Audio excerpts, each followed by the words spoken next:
우리가 인간관계를 통해서 보고 느끼는 사실입니다마는 어떤 모임, 어떤 관계를 갖다 보면 항상 좋은 것, 좀 뛰어난 것, 그리고 보기 좋은 것, 그런 자리만 추구하는 사람들이 종종 있습니다. 그런데 문제는 그런 자리와 그런 환경과 그런 여건을 그 사람이 만들었다 한다면 그 자리의 주인이 될 수도 있겠죠. 근데 그 자리는 그 사람이 만든 자리가 아니라 다른 사람들이 힘들고 어렵게 만들어 놓은 자리입니다. 그래도 남이 만들어 놓은 그 자리, 그 좋은 자리만 원하는 사람들이 종종 있습니다. 그런데 이런 사람은 참 속단적이어서 죄송합니다마는 이런 자리, 그 좋은 자리, 자기가 선택한 자리에 앉는다 할지라도 그 자리를 빛나게 만드는 가치를 만들어내야 되는데 대부분의 그 자리만 원하는 사람들은 그 자리의 가치를 만들어내지 못하는 경우가 많다는 거예요. 그러다 보면 어떻게 되죠? 설령 그 자리에 앉았다 치더라도 그 자리에서 얼마 후에 내려앉아야 합니다. 뿐만 아니라 그 사람이 앉은 자리가 이전에는 다른 사람이 앉았을 때는 유지하고 가치 있는 자리가 되었는데 그 사람이 한번 앉은 이후로부터는 그 자리가 너무나도 하찮하고 너무나도 좀 옹졸한 자리가 되어버리는 경우가 종종 있더라는 거예요. 왜 그럴까요? 그것은 자리라는 것이 단순히 앉고 서는 자리가 아니기 때문에 그렇습니다. 그러면 무슨 자리일까요? 그것은 바로 충성과 헌신의 자리가 되어지기 때문에 그렇습니다. 그래서 하찮은 자리라도 충성하는 사람이 앉게 되어지면 그 자리는 존귀한 자리가 되어져요. 정말로 하나님의 영광을 위해서 그 모임과 그 일을 위해서 헌신적으로 수고하는 사람이 그 자리가 하찮은 자리라도 앉게 되면 그 자리가 빛나게 되어지는 거예요. 성경에 내가 감사함으로 나를 충성되이 여겨 내게 직분을 맡기셨다는 그런 고백의 자리가 되어지게 되면 그 자리는 비록 하찮아 할지라도 모자라는 자리다 할지라도 그 자리는 가치 있는 자리로 만들 수가 있어요. 그래서 어느 시대를 막론하고 진실되고 충성된 종이 필요한 것입니다. 그런데 이렇게 진실되고 충성된 종의 특징이 뭐냐? 자기의 일을 먼저 돌보고 자기의 욕심을 먼저 차리는 사람이기보다는 주님의 일을 먼저 돌보고 다른 사람의 일들을 먼저 돌보는 사람이라는 거예요. 오늘 본문의 말씀은 바울이 빌립보 교회 성도들에게 디모데를 내가 그 교회에 보내겠다라고 알리는 말씀으로 보이게 되어져요. 그 이유가 뭐냐면 디모데는 하나님의 은혜와 진리가 풍성하게 넘치는 사람이기 때문에, 그래서 주님을 위해서 영광스럽게 충성스럽게 일하는 신실한 일꾼이기 때문에 바울이 이 빌립보 교회에 디모데를 보내겠다고 결정한 것처럼 보여져요. 왜 그럴까? 그것은 바로 디모데의 충성된 삶을 통해서 내 자신이 섬김을 받는 사람의 모습이 아닌 남을 섬기는 사람의 아름다운 교훈의 모습이 바로 그 디모데에게 있기 때문에, 그래서 오늘 본문 19절 말씀에 보면 그 디모데가 가야 될 기본의 일정과 이유에 대해서 이 얘기를 합니다. 이 말을 한국말로 풀으면 이렇게 돼요. 한번 다 같이 읽겠습니다. 시작. 나는 주 예수 안에서 디모데를 여러분에게 보내고 싶습니다. 그것은 나도 여러분의 형편을 알고 격려를 받으려는 것입니다. 그러니까 디모데를 빌립보에 보내려고 하는 것은 바로 주 안에 있는 디모데이기 때문에, 그리고 그 디모데가 여러분들의 형편과 처지를 너무나도 잘 알아서 여러분들을 격려해주고 그 격려를 통해서 나 또한 지금 감옥에 있지만 그를 통하여 격려받는 일을 하고 싶은 것입니다. 그래서 디모데를 보내려고 잠정적으로 결정한 것이 바로 내 자신이 안위를 받기 위해서라, 이렇게 말해요. 감옥에 지금 쓸쓸하게 힘들게 어렵게 있는데 디모데를 통해서 빌립보 교회에 너무나도 정겨운 소식, 아름다운 소식, 믿음에 충성된 사람들의 모습을 듣고 싶기 때문에, 왜? 디모데만이 진실하게 나에게 그 소식을 전해줄 수 있는 사람이라고 믿었기 때문에. 그래서 20절과 22절에서 이렇게 얘기를 해요. 나에게는 나와 같은 마음으로 여러분의 형편을 진심으로 염려해 줄 사람이 있어요? 없어요? 없다고 말합니다. 왜 그러냐? 모두 다 자기 일에는 관심이 많고 예수 그리스도의 일에 대해서는 별로 관심이 없더라는 거예요. 그런데 디모데만큼은 그렇지 않더라는 거예요. 디모데는 마치 나를 아버지 대하듯이 복음을 전하려고 함께 뜨겁게 봉사했던 믿음의 아들이었다는 겁니다. 그래서 디모데를 보내는 것이 당연한 두 가지 이유를 얘기합니다. 먼저는 20절에서 뭐라고 말하는 거니? 디모데만이 이 일의 적격자라고 말을 해요. 그리고는 21절에서는 아주 험난한 얘기를 해요. 디모데 말고는 누구도 부적격자라는 충격적인 말을 바울이 하고 있습니다. 왜 그런가? 22절에서 그렇게 말해요. 디모데는 복음을 위해서 바울과 함께 수년 동안 동역한 사람, 그래서 너희의 자신을 아는다는 사실을 바로 그들에게 일러주고 있습니다.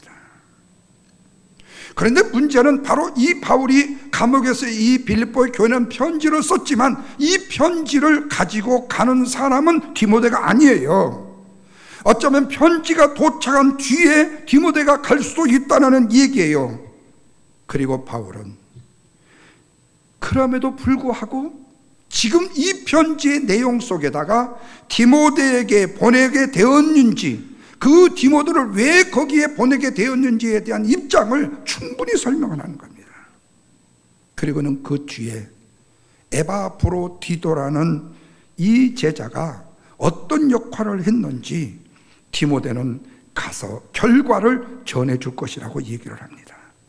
자, 23절과 24절 다 같이 한번 한 목소리로 같이 한번 읽겠습니다. 그러므로 내가 내 이 일이 어떻게 될지를 보아서 곧 이 사람을 보내기를 바라고 나도 속히 가게 될 것을 주 안에서 뭐라고요? 확신한다, 이렇게 말을 합니다. 자, 바울은 본래의 자신의 일정을 다시 언급하면서 두 가지의 새로운 정보를 제공해 줘요.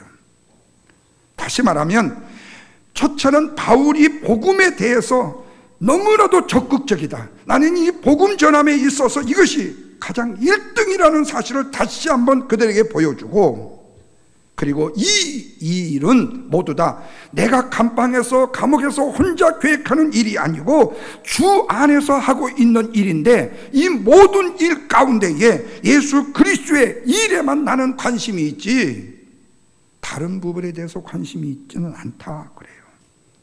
그러면서 그 후에 복음을 위한 진실로 충성된 사역자는 오직 디모데라는 사실을 모델로 제시를 해주고 있습니다. 그렇다면 충성된 사역자는 어떤 사람인가 하는 거예요. 충성된 사역자는 먼저 예수 그리스도의 지배를 받는 삶을 사는 사람입니다. 자, 19절 말씀을 보십시다. 다 같이 읽습니다. 시작. 내가 디모데를 속히 너희에게 보내기를 주 안에서 바람은 너희의 사정을 알므로 완의를 받으려 함이니 그랬어요. 자, 그리고 24절입니다. 뭐라 했죠? 나도 속히 가기를 주 안에서 뭐 한다고요? 확신한다, 이렇게 말합니다. 여기서 바울은 디모데를 이 빌립보에 보내는 일에 대해서 바란다라는 말을 몇 번 하죠? 2번 합니다. 그리고 자신이 빌립보 교회에 대해서 방문할 계획에 대해서는 확신한다는 표현으로 한 번을 써요. 자, 여기서 바울은 지금 디모데를 보낸다는 말의 두 번과 자신이 간다는 확신의 말을 다른 용어로 사용합니다. 다시 말하면 단지 문장의 변화를 위해서가 아니라 의도적인 변화인데 왜 그랬을까? 그것은 바로 이 본문을 통해서 먼저는 하나님과 바울의 목적은 빌립보 교회 신앙인들의 신앙 성장에 있다. 이것이 1번이다. 그래서 그들이 신앙의 성장해서 말씀 위에 경고에 서고 진리를 분별하는 정도에 이르기까지를 간절히 바란다는 바울의 애절한 고백을 지금 여기서 말하고 있는 것입니다. 그러므로 우리는 이 변화의 의도를 잘 파악해야 될 필요가 있습니다.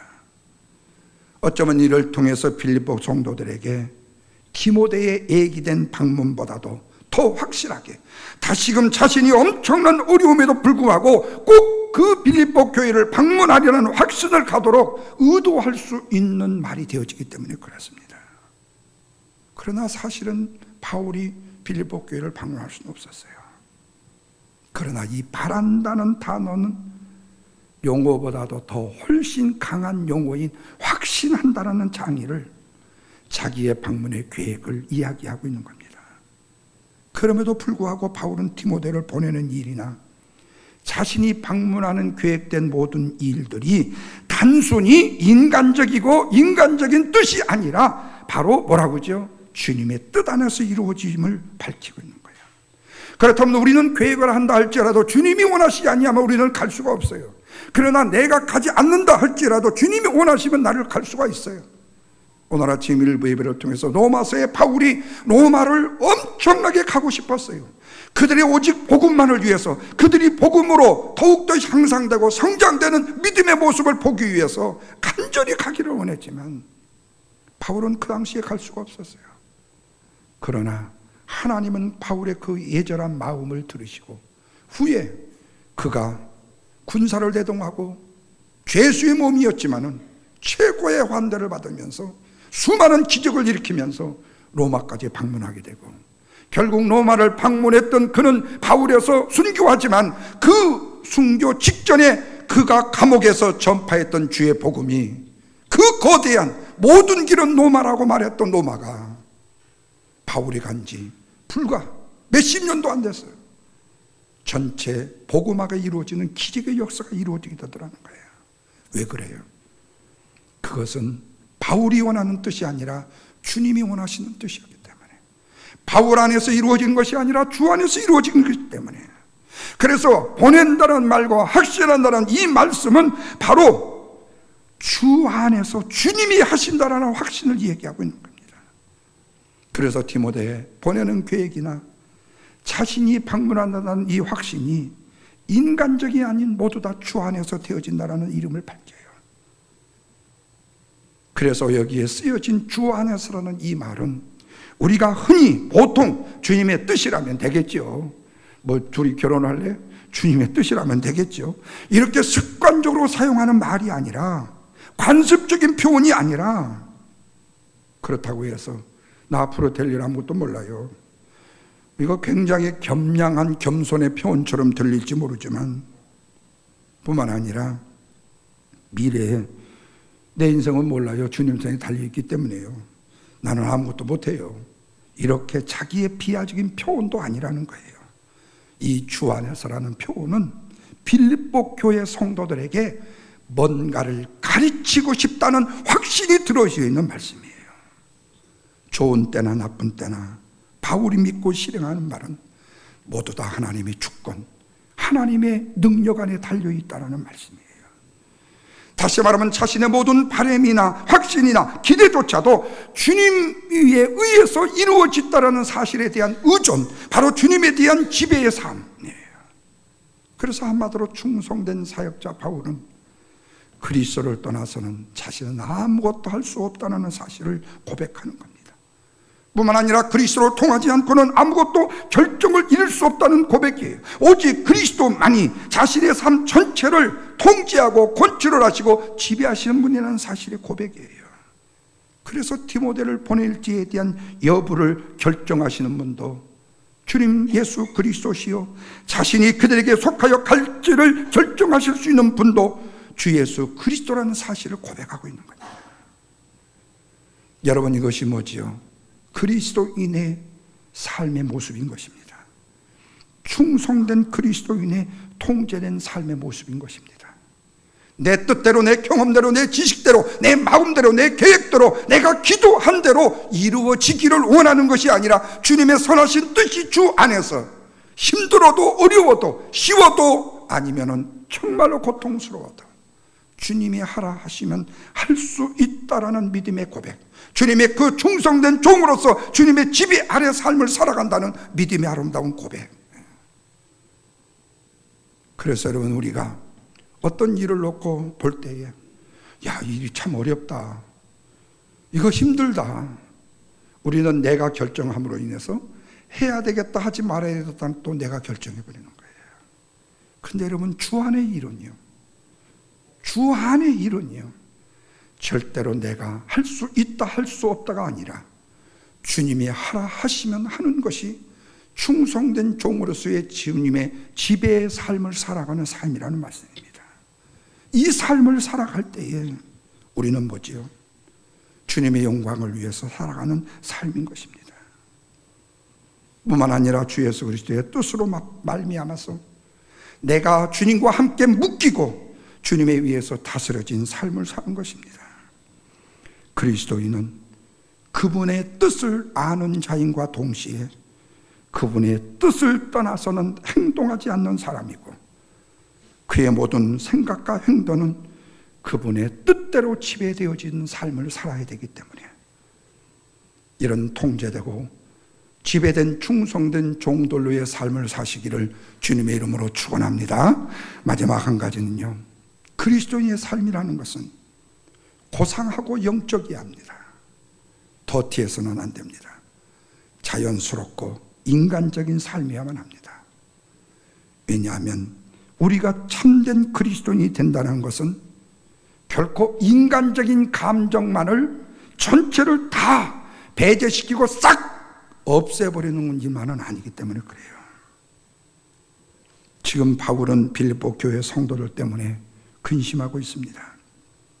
그래서 바울은 디모데를 속히 빌립보에 보내기를 원하는 바, 너희들의 사정을 알므로 내가 마음이 좀 편안해졌으면 좋겠다고 말을 해요. 바울은 지금도 주님과 신령한 교제 가운데 살고 있지만 빌립보 교회 성도들이 어떻게 신앙생활을 할 수 있는가에 대한 이야기를 들음으로써 내가 위안을 받을 수 있다면 내가 디모데를 간절히 보내기를 원하는 간절함을 가지고 있어요. 사랑하는 여러분, 이 얼마나 자연스럽고 인간적인 모습입니까? 사랑하는 자녀 되어지는 성도님들, 사랑하는 부모님들이요, 손주 손녀 얼마나 보고 싶은 줄 아세요? 지만 사랑하는 줄 알고 끼고 살지 말고 할아버지 할머니께 종종 페이스타임이라도 해서 보여드리고, 그리고 사랑하는 내 자녀에 대한 좋은 소식들을 할아버지 할머니한테 보내주세요. 우리 아들처럼 배신 때리지 말고. 얼마나 그 할아버지 할머니들은 손주 손녀에 놀고 노는 모습들을 보고 싶은 줄 아세요? 여러분, 마치 지금 바울이요, 빌립보 교회를 생각해 보니까요, 너무너무 보고 싶은 거예요. 저래들 신앙이 어떻게 성장했고 얼마만큼 성장해서 아무개 누구는 어떻게 지금 신앙생활을 하고 있는지. 여러분, 목사가 교회를 떠나며 한국에 간다고 그러나 아니면 어디 외국에 간다고 그러면 아이고 목사님 좋으시겠어요. 다 잊어버리시고요, 평안히 놀다가 오세요. 말은 좋아요. 미안하지만 목사가 절대로 평안히 놀 수가 없어요. 한국에 가 있어도 외국에 가 있어도. 이번 주일에 아무개 집사, 지난주도 뺀돌이었는데 이번 주는 나왔을까? 예배를 드리고 충성된 종으로 혹시 그 안에 무슨 일은 없었을까? 그들의 자녀들이 어떻게 염려, 근심, 걱정은 없었을까? 제가 1992년도에 유럽과 해서 한 달 동안 성지 순례를 떠난 적이 있습니다. 이스라엘, 이집트, 요르단 해서 약 한 7개국에 8개국을 유럽까지 간 적이 있어요. 그때 제가요, 92년도에는 통신망이 그렇게 원활하지 않았습니다. 전화비가 엄청나게 나왔습니다. 그런데 그 그룹을 지어서 성지순례를 갔음에도 불구하고 저는요, 꼭 주일날 아침 한국 시간 타임을 꼭 했어요. 그래서 식당에 가면 식당에 가서 돈을 주고 전화상으로 그때의 시간에, 우리 예배 시간에 맞춰서 제가 거기서 전화로 안부를 전하고 내 소식을 전했습니다. 매 주일마다 일주일에 몇 번씩 엽서를 써서 성도들이 어떻게 있는지를 저는 점검하고 체크를 했습니다. 제가 한국교회를 떠나서 4년 6개월 동안 미국에서 한국교회와 미국교회 두 교회를 목회하고 있을 때 매 주마다 한국교회 성도들을 전화로 신방하고 부목사들에게 안부를 물으면서 그 교인들을 신방했어요. 새로운 성도가 모일 때마다 제 가슴에 감격이 막 희열이 느껴지는 거예요. 아, 내가 없어도 우리 교회에 새로운 성도들이 부흥되고 지금 부교육자들이 이렇게 사랑을 나누고 있구나. 눈물을 흘리면서 전화를 나눴어요. 그때 제가 썼던 글이 바로 상처 없는 인생이 어디 있습니까? 라는 매주마다 보냈던 목회 칼럼이었습니다. 저는 저를 자랑하고 싶어서가 아니에요. 물론 자랑이라고 듣겠죠? 예. 근데 저는 그랬어요. 오직 목회, 사랑하는 성도들이란 일념밖에 없었어요. 지금도 그때나 지금이나 제 마음은 변함이 없습니다. 사랑하는 성도들의 한 영혼이 어떻게 하나님 앞에 신실한 종도로 서 있는지 바울의 심정을 저는 100번 이해할 수가 있습니다. 그래서 바울은 지금 감옥에서 나의 신실한 종인 충성된 사역자인 바울을 이 디모데를 보내서라도 이걸 간절히 알기를 원하고 싶다고 말해요. 그런데 그런 모습 속에서 에바브로디도가 병이 들었다고 했습니다. 바울이 아파합니다. 26절에서 이렇게 말합니다. 그가 너희 무리를 간절히 사모하고 자기가 병든 것을 너희가 들은 줄을 알고 심히 근심을 했다고 말을 합니다. 바울은 절망적으로 아픈 사랑하는 형제 때문에 근심했고 그의 생명이 보존된 것에 대해서 감사했어요. 그러면서 27절에서 내 근심 위에 근심을 면하게 하셨느니라고 말을 해요. 그러면서 그는 주 예수 그리스도께서 주시는 놀라운 위로와 안위를 알고 있다고 말합니다. 그러고 나서 바울은 28절에서 이렇게 말해요. 다 같이 읽습니다. 그러므로 내가 더욱 급히 저를 보내는 것은 너희로 저를 다시 보고 기뻐하게 하며 내 근심도 덜려함이라. 목사님, 뭘 그렇게 궁금하세요? 떠나 계시면 그냥 거기서 그냥 편안히 계세요. 이게 아니라니까요. 예. 사랑하는 자녀들아, 부모들은 자식을 보내놓고 절대로 마음 편안히 있지 않는다니까. 너희들이 걱정된다니까, 염려된다니까. 한국에서 어떤 어머니가 전화로 왔습니다. 목사님, 초면에 죄송합니다. 제 아들이 지금 시애틀에 유학하고 있습니다. 그런데 2, 3일 전부터 전화 연락을 받지 않고 전화 통화가 되지를 않습니다. 그런데 매주마다 230불에서 250불이 카드에서 지금 빠져나가고 있습니다. 무슨 일일까요? 제가 그랬죠. 인터넷 도박하고 있습니다. 인터넷 도박하고 있습니다. 목사님, 제 아들 좀 찾아주세요. 생면부지입니다. 역사적 사명을 띠고 또 아파트 주소를 가지고 찾아갔죠. 아무나 아파트 문 안 열어주잖아요. 바깥에서 기다리고 있다가 사람 들어갈 때 뒤에 쑥 들어가는 거죠. 호시로 찾아갔습니다. 배를 눌려도 문을 두드려도 아무 기척이 없습니다. 이만한 구멍으로 살짝 보니까 뭐가 저쪽에서 하는 것 같아. 그러면 사람이 있기는 있는 것 같아. 얼마나 기다렸는지 몰라요. 또 두드려서 얼마 있다가요. 그러니까 아닌 게 아니라 누가 하나 이렇게 오는 거에 보여. 그때 문을 열어요. 우통을 다 벗고 잠자다 일어난 친구예요. 저녁 내 이거 하다가 낮에 자는 거죠. 너 이름이 누구냐? 너희 어머니가 지금 너 연락이 안 된다고 얼마나 찾는지 모른다. 빨리 연락을 드려라. 어머니가 근심하고 걱정한다. 이 얘기하고 갔습니다. 그리고 한국에 계신 그 어머니한테 연락을 했습니다. 연락이 왔냐고요. 그랬더니 연락이 안 왔대요. 그래요. 아들은 살아 있습니다. 그런데 아마 틀림없이 인터넷 도박하고 우통먹고 있습니다. 제가 그랬어요. 어머니, 거기서 걱정하지 마시고 지금 빨리 비행기 타고 오세요. 와서 아들을 당신이 테이킹을 하세요. 그리고 정말로 3일 만에 어머니가 왔습니다. 공항에서 제가 픽업을 해서 아파트를 모시고 왔어요. 아파트에 매니저를 만나갖고 키를 좀 열어달라고 하니까 엄마도 소용없고 목사도 소용없고 아무도 소용없고 오직 룸메하고 본인만 필요하다는 거예요. 어떻게 해요? 또 문 앞에서 죽치고 기다렸죠. 계속 두드렸어요. 소리가 없어요. 얼마나 두드리니까 나중에 문을 열어요. 그래서 제가 옛날에 세일즈맨 한국에서 한 경험이 있거든요. 아파트에 벨 누르고 물건 팔려면 여보세요 하고 딱 문을 딱 열고 놓으세요. 발을 아파트 문에다가 탁 대야 돼요. 이렇게 문을 못 닫게. 그래야 이 얘기가 계속되거든요. 아니면은 가세요 그러면서 물 탁 닫아버리면 끝나. 얼마나 어렵게 열었는데, 그래서 내가 그 경험이 나가지고 딱 막았죠. 이렇게 막고 문을 열었어요. 그리고 엄마는 혹시 이거 보고 그럴까? 엄마는 저쪽에 놓고 너희 엄마 오셨다. 나도 걔 처음 보는 애예요. 그래서 엄마가 들어갔어요. 얼마나 부둥켜 안고 우는지 어쩐지 모르겠는데 나는 수요예배에 돼가지고 빨리 교회로 왔어요.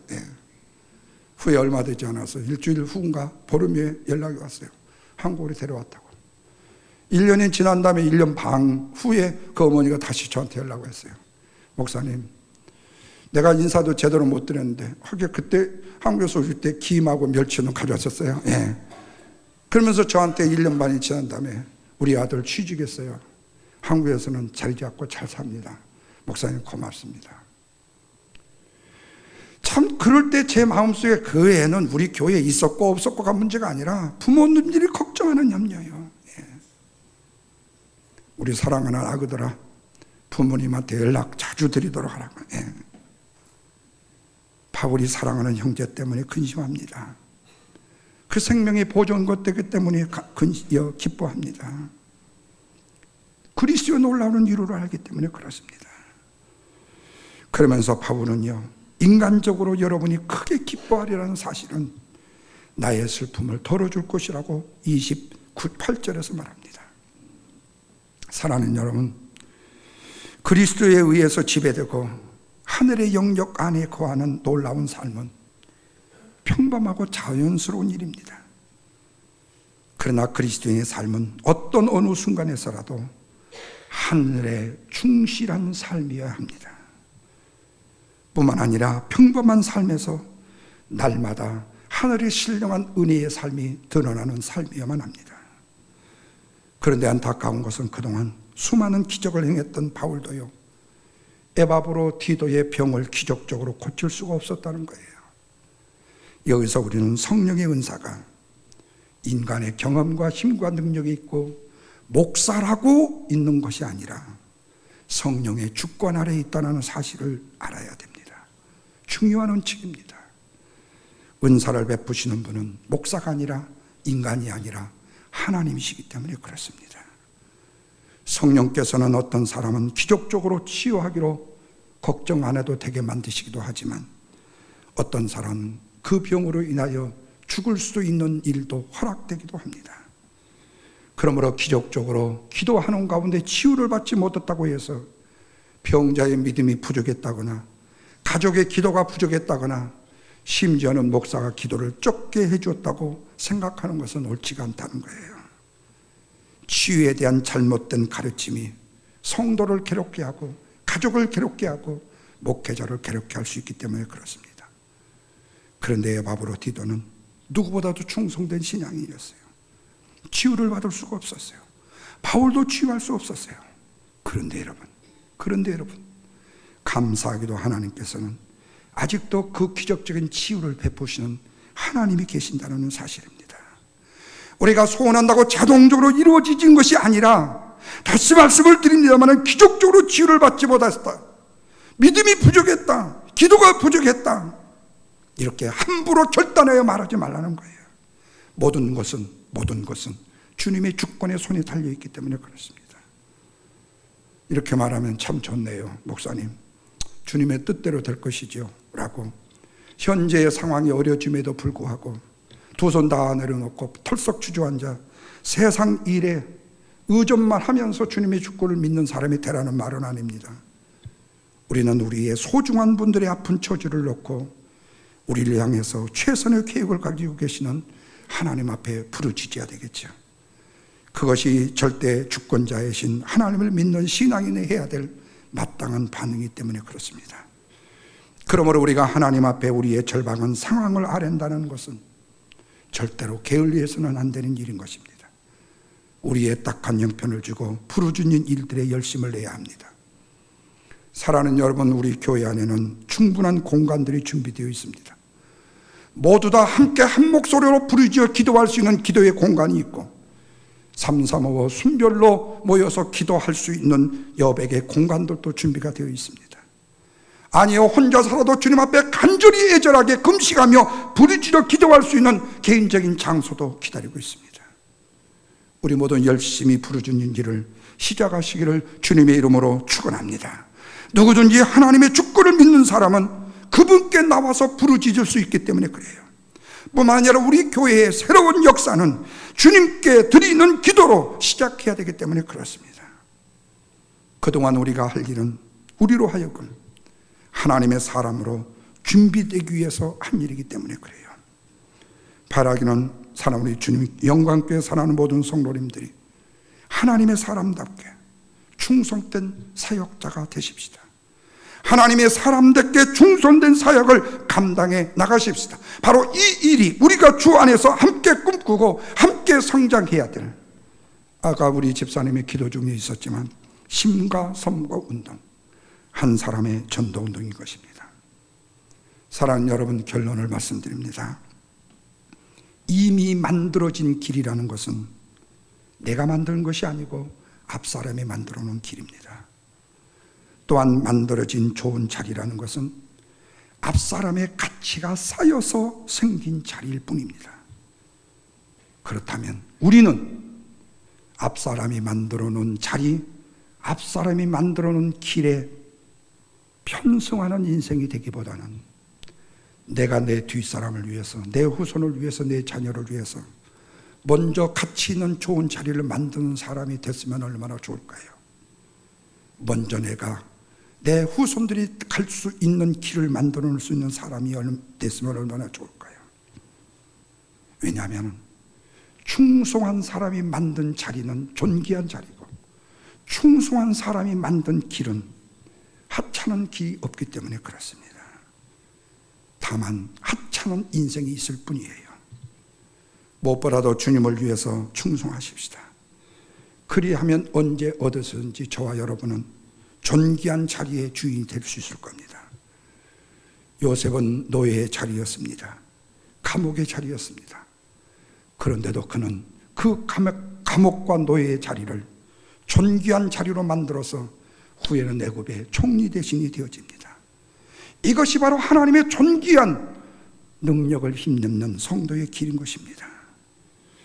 우리는 지금 내가 서 있고 내가 앉아 있는 이 자리를 충분히 존귀한 자리요, 충분히 존귀한 곳으로 만들 수 있는 힘이 있는 사람입니다. 능력이 있는 분들입니다. 왜? 하나님이 힘을 주시기 때문입니다. 그런데 바로 하나님이 주시는 힘을 힘입고 살아가는 저와 여러분이 하나님의 사람의 인재인 것입니다. 주님의 사람인 것입니다. 머뭇거리지 마십시다. 당장 이 영적인 싸움에 충성된 사역자로 하나님의 지배를 받고 우리 하나님이 주신 은혜의 아름다운 풍성한 주의 축복을 누려서 승리를 일구어 나가는 우리 사랑하는 주님의 영광교회 성도 여러분 되시기를 주님의 이름으로 축원합니다.